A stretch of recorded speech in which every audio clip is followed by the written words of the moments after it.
мотоцикл көрсөтөйм силерге. Алиги кинода ким аткарат эле ошо. Всадник без головы, короче, американский фильм.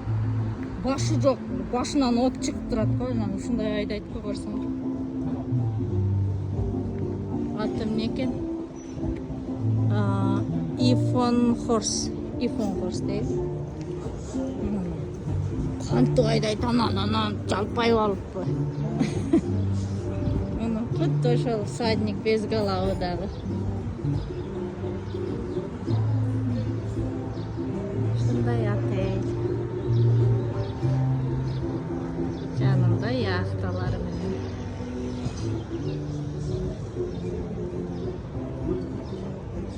Ана асманды карасаңар, асман сонунда.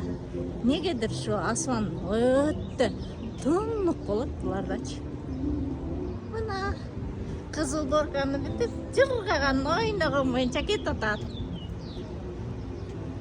Ойноп кетем десе пишемейсиңер. Ойноп кете турганда көчөгө чыксаң эле жыртай оозуң ачылып калат.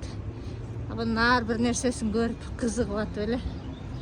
Үйгө кантип жеткенин билбей калам.